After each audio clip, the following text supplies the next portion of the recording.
Le 18 juin 2023, la communauté Bamoun de France et d'Europe de l'Est a accueilli Sa Majesté le Sultan Roi des Bamoun dans le cadre de sa tournée européenne de prise de contact avec sa communauté basée en Europe.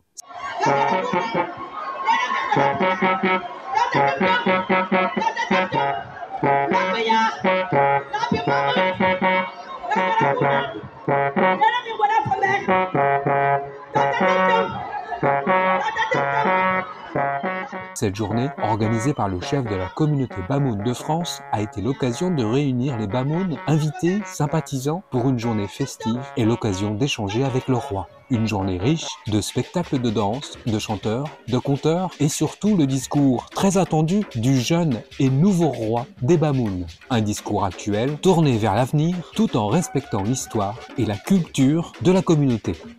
Alain Auton, représentant du roi en Europe, était au micro de Robert Faupas, président de l'association internationale Culture sans frontières.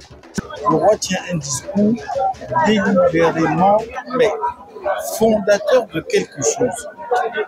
Donc, il faut comprendre le sens du message, où il implique toute la diaspora du monde dans le développement du nous. Alors que les prédécesseurs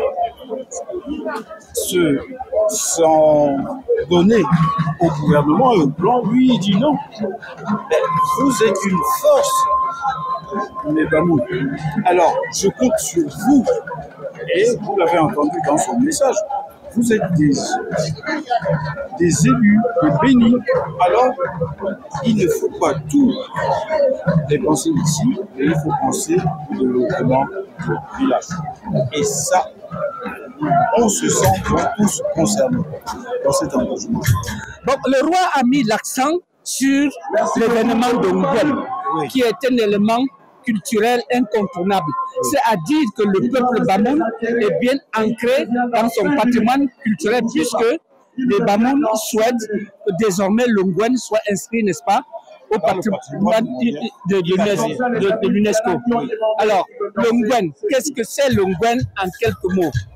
Le Ngouen, c'est un rassemblement populaire au départ, donc était un rassemblement agricole où il y avait échange, chacun apportait l'igname, le manioc et l'autre prenait du maïs.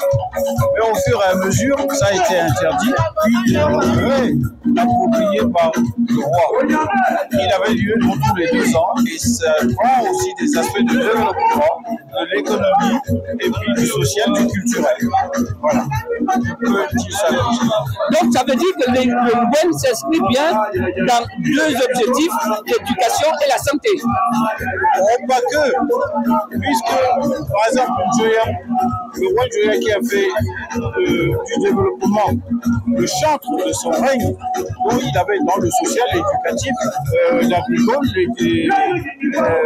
le métier manuel et tout. Donc, et c'était le Bamoun qui a été un génie. Et lui, il est allé chercher le génie de l'homme. Voilà.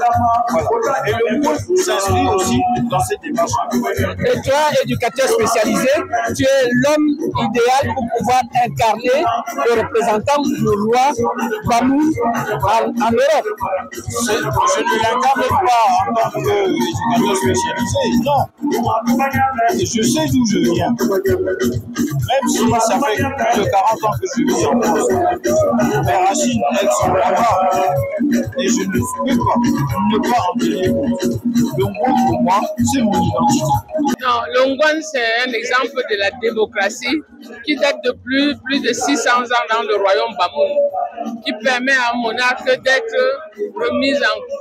remettre son trône en jeu pour que la population puisse leur dire tout ce qui ne va pas dans le royaume, sans avoir la crainte d'être lapidé, quoi. Donc, il déposait son pouvoir pendant quelques heures pour entendre les doléances de sa population.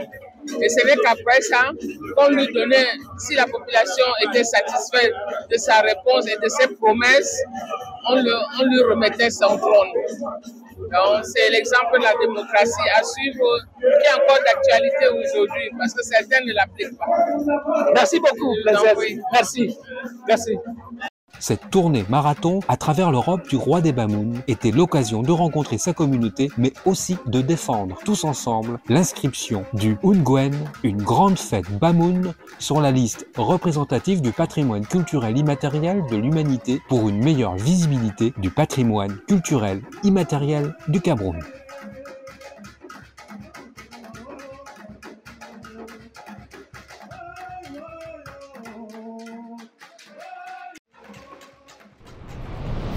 AICSF, l'Association internationale culturelle sans frontières, est membre de la Fédération française des clubs pour l'UNESCO.